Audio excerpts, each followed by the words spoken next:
2+1 का मतलब आपको दूसरी बार भी रीड करना है। जब दोबारा पढ़ोगे तो आप सिर्फ उन पॉइंट्स को पढ़ोगे। आ रहा है समझ में? तो पहली बार तो पूरी बुक को पढ़ें, जिसमें आप खुद निशान लगाएं कि ये पॉइंट बड़े इंपॉर्टेंट है, जिसको मुझे दूसरी बार के रिवीजन में सिर्फ उन्हीं पॉइंट्स को पढ़ना है। ठीक है? और हाईलाइट अच्छे से करें।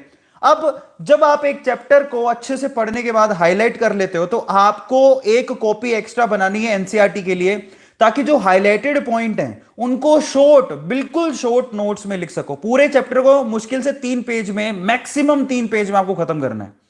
पूरे चैप्टर को मैक्सिमम 3 पेज में आपको खत्म कर लेना है। शॉर्ट नोट्स पूरे उसके 3 पेज में आ जाने चाहिए, क्योंकि 3 पेज मैक्स है, उससे ज्यादा नहीं आता। आप अगर खोल के देखोगे, आप ध्यान से देखो, अगर आपके पास एनसीईआरटी है तो एनसीईआरटी खुद भी क्या करता है, एनसीईआरटी बिल्कुल लास्ट में एक समरी नोट्स देता है। अगर आपने कभी देखे हो तो बिल्कुल लास्ट में समरी नोट्स देता है।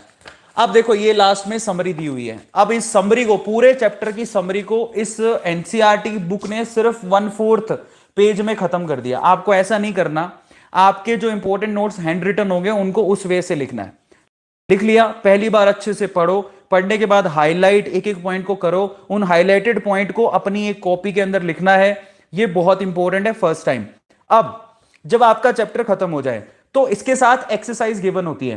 मैं आपको एक बात बता देता हूं, अगर हम लोग एक्सरसाइज की बात करें तो बायो के पॉइंट ऑफ व्यू से तो मोर देन इनफ है आपकी एक्सरसाइज। केमिस्ट्री के पॉइंट ऑफ व्यू से आप सिर्फ एमसीक्यू को सोल्व करने के लिए एक्स्ट्रा बुक ले सकते हो, जैसे ओपी टंडन हो गया या फिर पी बहादुर हो गया, ये बुक्स आप रेफर कर सकते हो। लेकिन एमसीक्यू सोल्व करने के लिए, थ्योरी के लिए जरूरत नहीं है। थ्योरी के लिए आपकी एनसीईआरटी की बुक मोर देन इनफ है। अब आपको क्या करना है, पहले एमसीक्यू सोल्व नहीं करने, पहले आपको एनसीईआरटी के क्वेश्चन लगाने हैं। ये जितने क्वेश्चन दिए हुए हैं ना, ये सारे एक्सरसाइज के क्वेश्चन आपको लगाने हैं। ये एनसीईआरटी पढ़ने का सबसे अच्छा तरीका है।